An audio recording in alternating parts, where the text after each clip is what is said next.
Friends, take some tzedakah, put it in the pushka, and may we already merit this which the tzedakah must accomplish. Now, many of us get I shouldn't say many of us, many entire understanding or knowledge or image of the Ten Commandments comes from the movie. Now, I didn't see the movie. I have no interest in seeing it. I'd rather go to the original, the Chumash. So there we find the most fascinating passage, where the Torah says, in preparation to receiving the Ten Commandments, Vahi b'yom hashlishi, came to pass on the third day, b'yosa boiker, in the morning,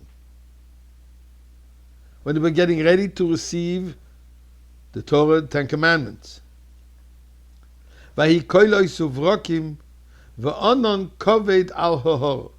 There were thunderclaps and lightning flashes, and a thick cloud was upon the mountain.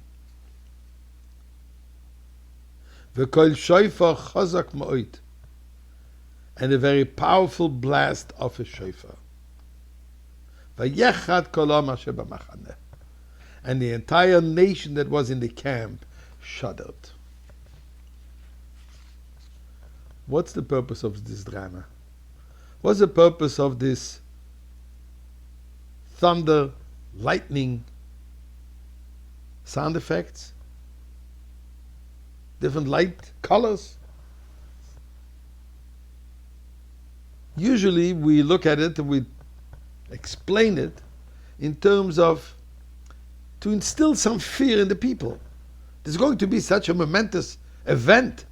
God himself is coming to speak to the people, so we have to instill some fear in them. But if that would be the reason, or the only reason, then there was no need to instill fear. Just hearing the sound of God himself was frightening enough, to the point that actually they passed away and had to be revived. So it cannot be that it's just to instill fear in them. The Rebbe explains it as follows. What happened at the moment of Mount Sinai was a total transformation of the state of the world prior to giving the Torah, prior to giving the Ten Commandments, and after. Prior to the giving of the Ten Commandments, for close to 2,500 years. The world was divided into two parts. There was the supernal world, the divine world, and the mundane, the physical, the universe. Those two didn't meet, didn't connect, didn't fuse. Now, people in this universe believed in the superior powers, but the twain would not meet.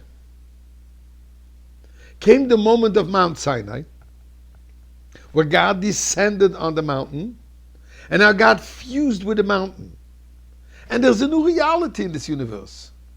Suddenly this universe, it becomes imbued.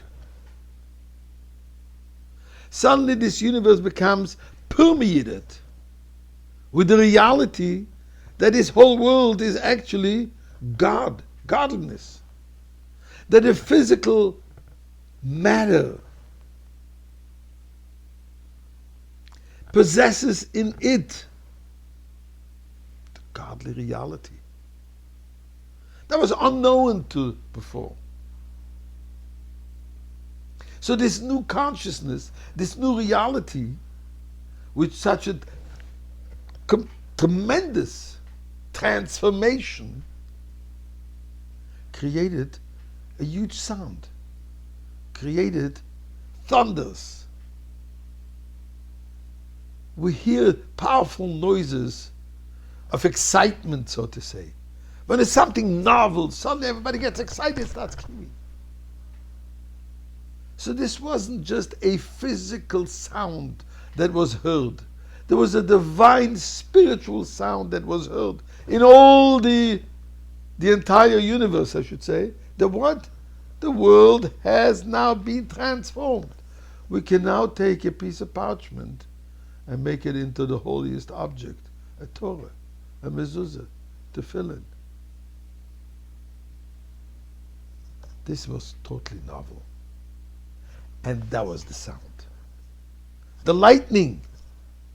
Suddenly there's a new light in this world. Where the light of godliness shines through the physical finite world.